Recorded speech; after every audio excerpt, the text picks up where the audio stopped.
कहानी है एक भूतिया जहाज की। वह जहाज एक देश से दूसरे देश सामान और व्यापारियों को पहुंचाती थी। उसका पायलट का अक्सर तबीयत खराब रहता था। जहाज में पायलट के लिए एक पर्सनल रूम था। पायलट हमसे काफी टाइम बिताता था। एक दिन अचानक पायलट का हालात बहुत ज्यादा खराब हो गया। वह आराम करने के लिए अपने पर्सनल रूम में गया और आराम करते करते सो गया। काफी समय बीत गया था, लेकिन पायलट अभी तक अपने कमरे से बाहर नहीं निकला। रात का समय था।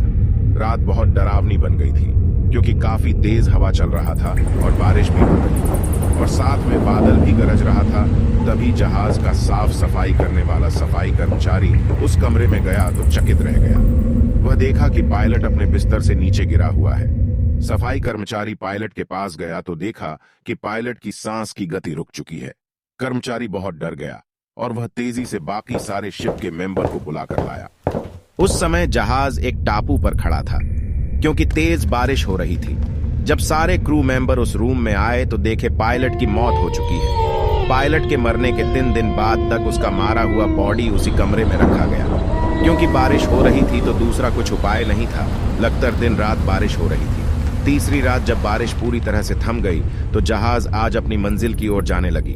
जैसे ही मध्य रात हुआ तो उस रूम से चिल्लाने की आवाज आने लगी। सारे मेंबर शॉक थे कि आवाज कहां से आ रही है। सब डर गए, लेकिन कैसे भी करके मंजिल तक पहुंचना था। सारे जहाज के सदस्य समझ गए थे कि ये उसी पायलट की आत्मा है जिसकी अकाल मृत्यु हुई थी।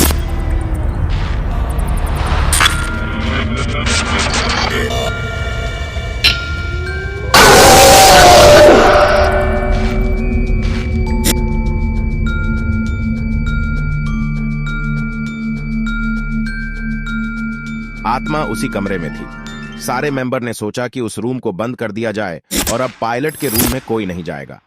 जब भी उस कमरे के कोई आसपास जाता तो ऐसा लगता है कि कमरे के अंदर कोई बुला रहा है।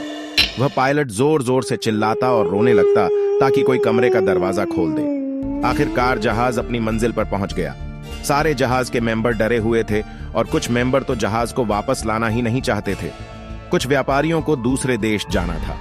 आधे जहाज के मेंबर पीछे हट गए। कुछ सदस्य जाने के लिए तैयार हुए, पर सब डरे हुए थे। जहाज अपने रास्ते पर निकल गई। जब जहाज आधे रास्ते पहुंचा, काफी सुनसान रात थी। बस समुंदर की लहरें सुनाई दे रही थी।